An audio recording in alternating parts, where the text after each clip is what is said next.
Здравствуйте, в эфире информационный выпуск Амшикшара. Сегодня в программе мост между Россией и Турцией. В Сухуми начался трехсторонний абхазо-российско-турецкий диалог. Мощность увеличится до 7 мегаватт. Черноморэнерго строит в Гагре новую линию электропередачи. С целью выявления нелегальных трудовых мигрантов рейд Государственной миграционной службы. В Сухуми по инициативе Государственного комитета по репатриации прошла первая абхазо-российско-турецкая встреча. Ее участники обсудили пути преодоления кризиса во взаимоотношениях между Россией и Турцией.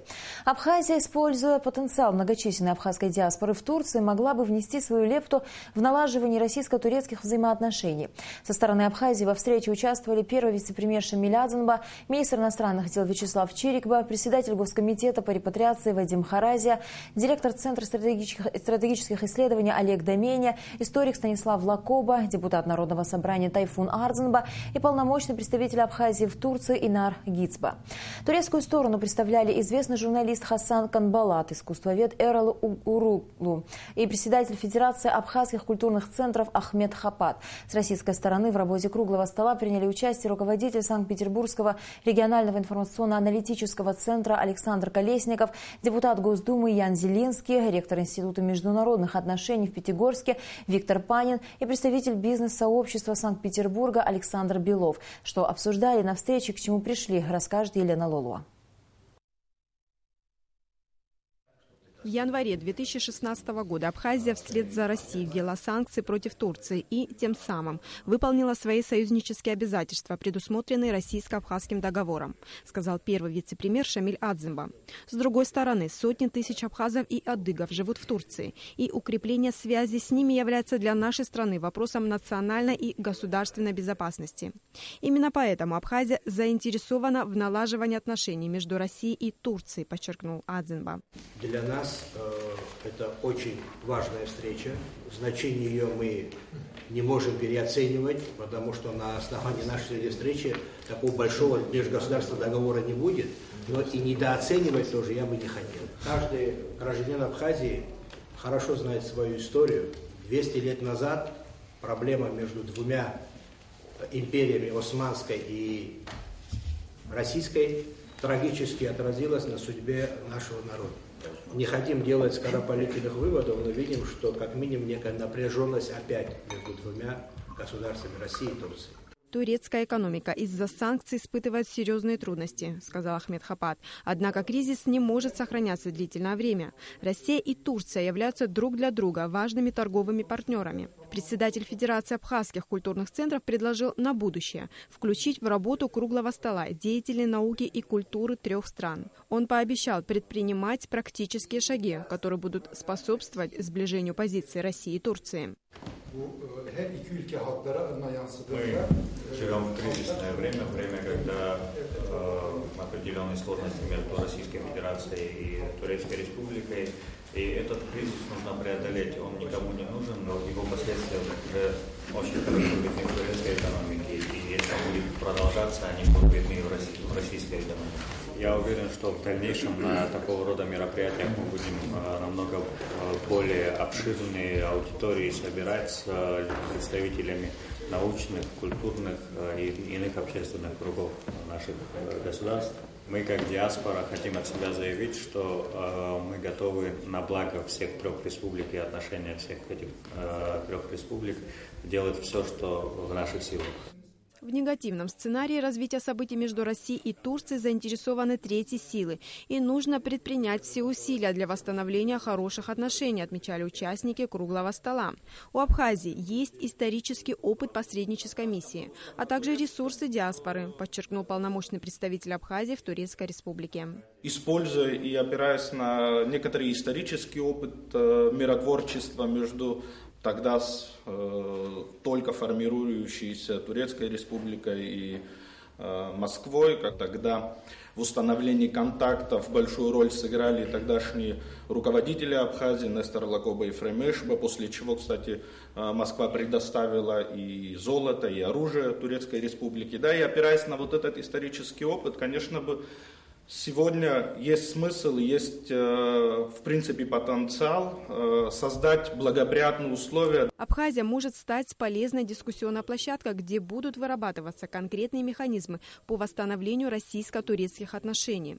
В этом в первую очередь заинтересована Абхазия, высказал убеждение Олег Домения. Сегодняшняя наша встреча имеет большие перспективы, и мы должны это использовать, несомненно. Мы выражаем эту надежду, и мы со своей стороны, абхазская сторона, готова предложить все возможные усилия, потому что мы в этом кровно заинтересованы. Может быть, не меньше, чем российская и турецкая стороны. Гражданское общество может сыграть положительную роль в преодолении кризиса. По мнению руководителя Санкт-Петербургского регионального информационно-аналитического центра Александра Колесникова, встречи в подобном формате необходимо продолжать. Вы собрали нас по очень животрепещущей проблеме, и представляется, что и абхазская, и турецкая, и российская сторона должны быть нацелены на то, чтобы средства народной дипломатии, общественной дипломатии продолжали осуществляться. Мы не берем на себя функции политиков, это отдельная часть, но как представители общественности, как гражданское общество, безусловно, мы должны выдвигать нашу позицию и предлагать конкретные дела, мероприятия, чтобы те добрые отношения, которые за последние 25 лет были, чтобы они продолжали быть. В ходе встречи были предложены практические шаги, которые помогут сблизить российско-турецкие отношения. В частности, Эрол Угурлу пообещал организовать фестиваль в Анкаре, который объединит деятелей культуры и искусств России, Абхазии и Турции. Александр Колесников предложил организовать в Петербурге выставку турецких художников абхазского происхождения и провести фестиваль кавказских культур. По мнению историка Станислава Лакоба, необходимо включить в число участников встреч известных писателей, в частности, лауреата Нобелевской премии по литературе Орхана Памука, у которого черкесские корни. Виктор Панин считает важным провести научную конференцию под названием «Роль северокавказских диаспор в политических процессах Турции». Участники трехсторонней встречи договорились совместно выработать повестку дня следующей встречи. Елена Лула, Тимур Гугохия, Михаил Братухин. Абхазское телевидение. Абхазия и Королевство Бахрейн намерены развивать торгово-экономическое сотрудничество. Об этом было заявлено в ходе пресс-конференции в Торгово-промышленной палате Абхазии. Руководители организации проинформировали о визите делегации республики в ту страну и рассказали подробности происшествия на международной выставке туризма в Черногории. Репортаж Несфы Аршпа. Наладить связи Абхазии с Королевством Бахрейн, самым маленьким арабским государством, жемчужиной Ближнего Востока, представители Торгово-промышленной палаты Абхазии намеревались и раньше. Но это стало возможным лишь в нынешнем году. Делегация из Абхазии направилась в столицу и экономический центр страны Манаму для встреч и переговоров с представителями островного государства. Коллеги из ТПП Бахрейна проявили оживленный интерес к нашей стране, ее потенциалу и возможности сотрудничества с Абхазией. Мы слышали о том, что они в основном там живут за счет нефти, далеко не так. Оказалось, что на сегодняшний день добыча и продажа нефти в их валовом внутреннем продукте составляет где-то от 5 до 10%. Все остальное развитие идет за счет внутренних отраслей, за счет торговли, за счет создания вот этих свободных экономических зон, которых всего на территории Бахрейна 4, и оттуда они получают достаточно существенные поступления в свой бюджет. Уровень жизни, вот судя по внешним признакам, достаточно высокий. В маленьком королевстве уделяют большое значение субсидированию малого и среднего бизнеса. Суммы выделяются разные. Главное – поддержать местное производство. Национальная идея Бахрейна – человек и его благосостояние. Именно поэтому на территории меньше, чем в Абхазии, проживает в несколько раз больше населения. мы, значит, пригласили заинтересованных предпринимателей приехать и посетить Республику Абхазия для того, чтобы здесь уже можно было бы конкретно ознакомиться с какими-то практическими инвестиционными проектами, которые может предложить наше государство, которые могут предложить отдельные коммерческие структуры. По словам Адгура Лушба, осенью ожидается ответный визит делегации Бахрейна в нашу страну. Планируется подписание меморандума о взаимном сотрудничестве между торговыми палатами двух стран. Еще одна тема пресс-конференции – международная выставка в Черногории. Инцидент с закрытием экспозиции нашей страны напоминает о том, что Абхазия все еще в состоянии войны с Грузией, говорит Леонид Гагулия. Нас тепло встретили, мы быстро смогли организовать свой стенд, все подготовились, так как это дело нам знакомое. И первые 2 дня все было на ура. Соседи, которые стояли рядом с нами, все завидовали, почему такой приток людей, интересующихся Абхазией. Ну, я не знаю, с чем это было там связано, но зависть мы, конечно, у соседей вызывали. Приглашение участвовать в выставке организаторы сами направили в Абхазию. Для торгово-промышленной палаты это стало настоящим сюрпризом. И делегация Абхазии направилась в Будву. Абхазия была интересна всем. К экспозиции с продукцией нашей страны все время тянулись люди. И это вызывало зависть всех, кто был вокруг, рассказал Гагулия. И вдруг в конце 2-го дня такое происшествие.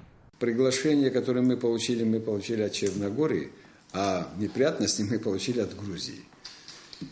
Вот там, знаете, есть такой нюанс, что Черногория стремится в Евросоюз, а Евросоюз весь опекается, как говорят, американским обкомом, и в итоге наши интересы не сошлись. Но мы считаем, что мы свою миссию достойно выполнили. 2 дня, которые мы отработали, это было на очень высоком, хорошем уровне. Несмотря на происшествие, Абхазия вошла в список участниц официального ежегодного каталога выставки, где была представлена как независимое государство. Кроме того, сам каталог украшает эмблема торгово-промышленной палаты Абхазии. А такую возможность предоставляли только самым почетным гостям. Нисфа Аршба, Беслан Джинджолия, Абхазское телевидение. Сотрудники Черноморэнерго проводят в Гагре работы по строительству новой линии электропередачи пропускной способностью до 7 мегаватт. Она будет обеспечивать бесперебойную подачу электроэнергии в одном из самых крупных районов города. Белла Кварча расскажет подробности. Работы по увеличению мощностей были начаты в марте этого года. Специалисты Черноморэнерго уже практически завершили самую трудоемкую и сложную часть строительства – возведение железобетонных опор. Общая протяженность новой линии составит 1750 метров, а ее мощность около 7 мегаватт. Один такой бетонный столб достигает высоту 9 метров. На 2 с лишним метра он вбивается под землю. Нам было переброшено в Гагрский РЭС дополнительная техника с других районов, специалисты. Сейчас специалисты-линейщики будут задействованы в подключении на анкерные опоры. И мы по плану будем проводить работы. Ожидаемый срок ввода в эксплуатацию данной линии – это 2-я половина мая. Около 10 миллионов рублей из резервного фонда президента были направлены на возведение новой линии. Специалисты считают, что ее мощность позволит выдерживать возрастающие в курортный сезон нагрузки на электросети в самой густонаселенной части Гагры. Начиная с района ГАИ, от Алекса возьмем до 4-й школы. Но это не маленький район, самый перегруженный район. Нагрузка поднималась до 400-500 ампер. Мы где хитрый рынок будем копать, чтобы население в курсе было, чтобы они не подумали, что они там делают. Это делаем для блага города. Вдоль памятника придется нам еще уходить. Там специалисты приехали, режут асфальт. Весь прошлый курортный сезон гагрские энергетики проработали в авральном режиме. Пришлось ввести даже веерное отключение. Каждые 2 часа отключали трансформаторы, чтобы уменьшить нагрузки. Строящаяся линия способна запитывать несколько трансформаторов в зависимости от их мощности. Если будем тысячники ставить, до 10 трансформаторов эти линии вытянуть. Это очень хорошо. К сожалению, строящаяся линия способна снять проблемы с энергообеспечением лишь одного, хоть и наиболее крупного района в Гагре. В других местах города по-прежнему будут возможны аварии. Энергетики не ожидают легкого сезона и в этом году. Белла Кварча, Тимур Гугохья, Абхазское телевидение. И сегодня же гагарские энергетики устранили очередную аварию на линии электропередачи. У въезда в город кабельное хозяйство Гагарского РЭС обнаружило и устранило место разрыва подземного кабеля. Авария не повлекла за собой отключение электричества в городе, так как был запущен резервный кабель. Вызывали Сухума лабораторию, они нам нашли место разрыва, указали это место. Сейчас надо будет устранить все это. Думаю, что к вечеру уже сделаем. Сотрудники миграционной службы республики проводят мероприятия для выявления нелегальных трудовых мигрантов. Некоторые гастарбайтеры, прибывающие на заработки в Абхазию, стараются избежать регистрации в соответствующих органах. Для выявления подобных фактов сотрудники миграционной службы проводят рейды. На одном из них побывали наши корреспонденты. Репортаж Ренаты Шакая. Ранним утром наряд сотрудников миграционной службы выехал на центральный рынок столицы с профилактическими целями. Какое количество гастарбайтеров живет и работает в Абхазии на законных основаниях и какова реальная ситуация с нелегальным пребыванием граждан других стран в нашей стране. Таковы основные цели подобных рейдов. С 1 апреля вступил в силу закон о правовом положении иностранных граждан в Республике Абхазия и о порядке въезда в Абхазию и выезда из Абхазии, в соответствии с которыми вводится визовый режим. Порядок получения иностранными гражданами разрешение на пребывание, временное проживание, получение вида на жительство, трудовую, предпринимательскую и иную работу в Абхазии регулирует закон о правовом положении иностранных граждан в Республике Абхазия. Что касается закона о порядке въезда и выезда из Абхазии, то речь идет о контроле миграционных процессов. Это и есть главная цель введения визового режима со странами, не признавшими независимость нашей страны. Если раньше представителям Средней Азии для работы в Абхазии нужны были только регистрация и медицинское свидетельствование, то теперь им необходимо получить еще и визы. Сегодня, пока мы технически не готовы выдавать рабочую визу, это делает Министерство иностранных дел, но наличие визы мы проверяем. Если мы выявляем, что у трудовых мигрантов нет разрешения на работу, соответственно, мы привлекаем их к ответственности административной, они оплачивают административный штраф. И вскоре после этого они делают разрешение на работу. Или выдворяем, если требуется. Как и по всей республике, в столице очень много трудовых мигрантов. Работают они в основном в сфере строительства.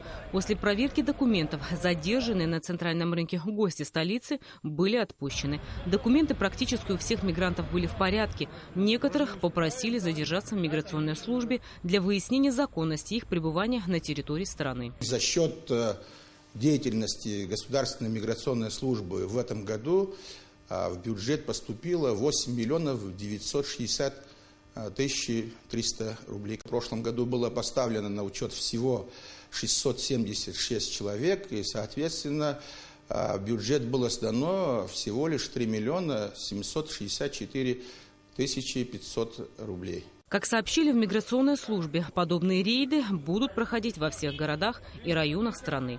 Рената Шакая, Алексей Гухава, Абхазское телевидение. Делегация Международного фонда АПСН во главе с председателем Сенером Гого впервые побывала в Армении с официальным визитом. Члены делегации провели встречи с представителями руководства Армении, ТВП страны, а также бизнесменами и предпринимателями. Результатом пятидневной поездки станет соглашение о взаимной торговле между двумя странами, которое будет подписано в течение месяца.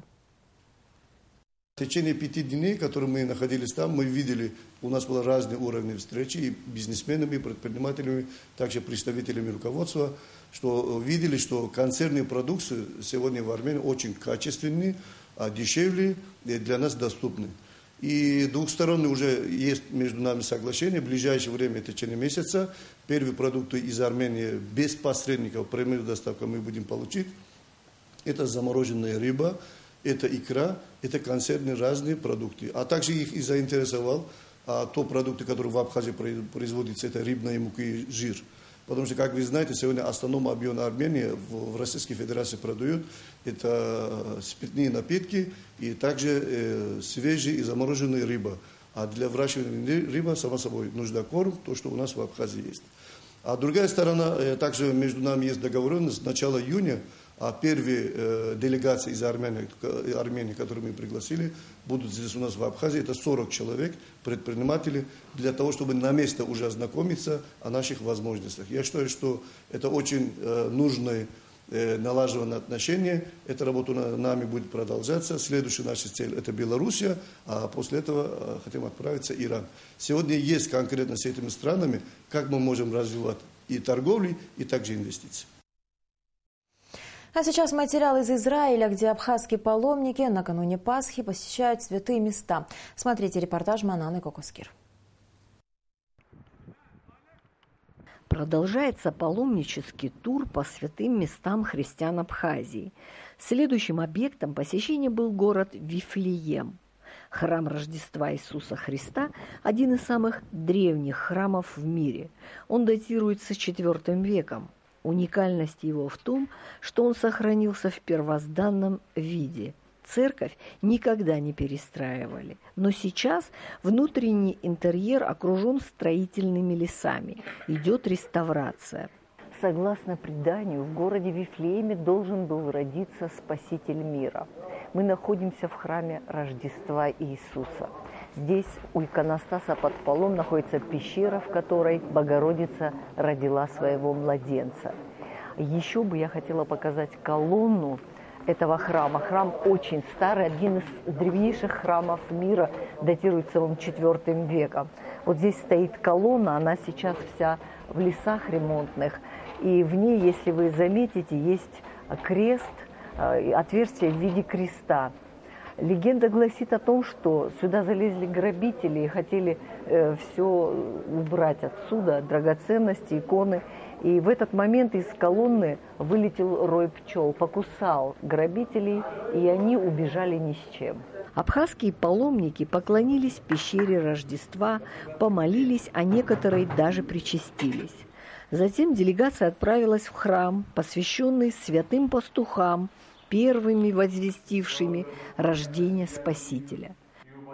Могилы святых пастухов находятся в гроте храма. Здесь был проведен молебен с абхазскими христианами. Следующим объектом посещения оказался греческий женский монастырь имени Феодосия Великого. По преданию, здесь останавливались на отдых волхвы, приходившие на поклонение Христу. Когда-то здесь подвязалось более 700 монахов. Шла постоянная молитва за мир. Затем паломники отправились в долину Кедрон, где находится лавра Саввы Освященного. Кружась по серпантины пустыни, дорога привела к воротам монашеского уединения. Этот греческий мужской монастырь прославился своими строгими правилами. Сюда не пускают женщин, а устав монастыря не менялся со времен его основания. Однако женщинам, стоящим у ворот монастыря, все же выносят мощи святого Саввы для поклонения. Монах Ефрем, узнав, что паломники из Абхазии, благословил их. Мужская часть делегации имела возможность помолиться внутри лавры. Последним местом поклонения в этот день был город Хеврон в палестинской автономии. Паломники прослушали молебен в храме Троицы и увидели знаменитый Мамврийский дуб. За моей спиной находится Мамврийский дуб, дерево, под которым Авраам принял Бога. Сидя в знойный полдень у своего шатра, он увидел 3 путников. «Отдохните под сим деревом», — сказал им Авраам, и оказал им гостеприимство. Согласно преданиям, Мамврийскому дереву уже около 5000 лет, и он находится в Хевроне, столице палестинской автономии. Манана Кокускир, Роберт Джопа, палестинская автономия, абхазское телевидение.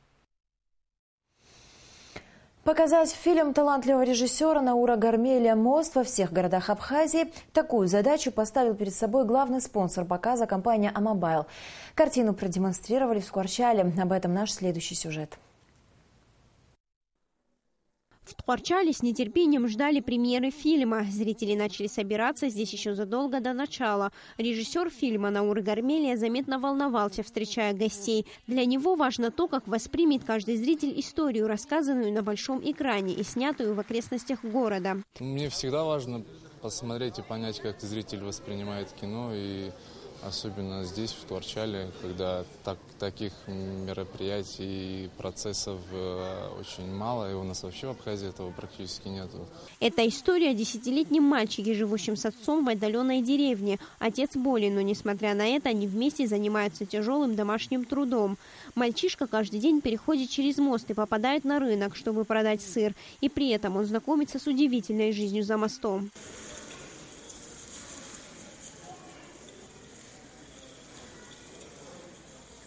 Фильм был показан сухумскому зрителю еще на прошлой неделе и оценен по достоинству. После успешной премьеры появилась идея показать мост во всех городах страны. Первый выбор пал на Тхуарчал не случайно. С этим городом режиссера связывает многое. Буквально в день премьеры фильма еще в Сухуми к нам в Мобайл поступила масса звонков из разных районов с просьбами о том, чтобы фильм «Мост» увидели все наши граждане. И, естественно, мы откликнулись на эти просьбы. Начали мы с Тхуарчала, и этот выбор был не случайным. Это связано в первую очередь, наверное, с тем, что в фильме фигурирует Тхуарчал, то есть кадры Тхуарчала есть в фильме. Науру этот город роднее, потому что он сам из села Губ. Зрители с большим интересом смотрели фильм. Многие даже не смогли сдержать эмоций, сопереживая главным героям. Хочется сказать, что фильм производит неизгладимое впечатление, прям до мурашек. Фильм напоминает нам о том тяжелом послевоенном периоде, но мы не должны забывать наше прошлое. Ведь, как известно, без прошлого нет будущего. «Мост» пока не будет транслироваться по телевидению. Увидеть картину желающие смогут в течение месяца в разных городах республики. Пока фильм будет представлен на различных фестивальных показах. Благо интерес к нему и успех очевидны. Царья Смыр, Саида Гухава, Абхазское телевидение. В селе Алахазыга Агарского района восстанавливается спортивная база «Динамо». Спонсирует строительные работы наш соотечественник Александр Токарев. В дальнейшем в комплексе планируется открытие секций по 16 видам спорта. Первый вице-премьер правительства Шамиль Азанба ознакомился с ходом строительных работ. Да, вот такие прямые инвестиции в нашу страну. Очень приятно, что это делает наш земляк, человек, который не просто гость в Абхазии, который здесь родился, закончил школу. Ну, дальнейшая судьба его увела отсюда, но тем не менее, все-таки, наверное, да, зов крови, да, как-то вот вернул. Вот. Спасибо вам, Александр Васильевич, за то, что вы делаете. Вот. А насколько это важно? Вот, благодаря молодому руководителю Госкомспорта, да, Баграт Рашевич, он по большому счету нашел этого человека, да, и как-то вот создал для этого все условия, чтобы было интересно прийти сюда, вкладывать. Вы видели, какая работа уже проведена, и в самом ближайшие буквально 2-3 месяца тут вообще все это преобразится, я в это верю, уверен в этом, и в переговоре с Александром Васильевичем, вот к такому мнению, убежденности я пришел. Вот, я уверен, что местная администрация и Алахазык, и вообще Гагарского района окажет достойную поддержку. И в завершении выпуска о погоде.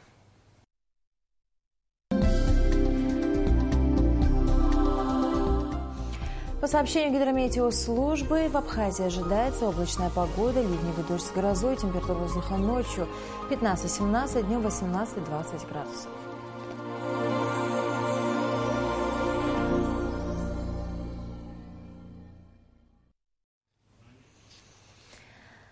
На этом наш выпуск завершен. До скорых встреч в эфире.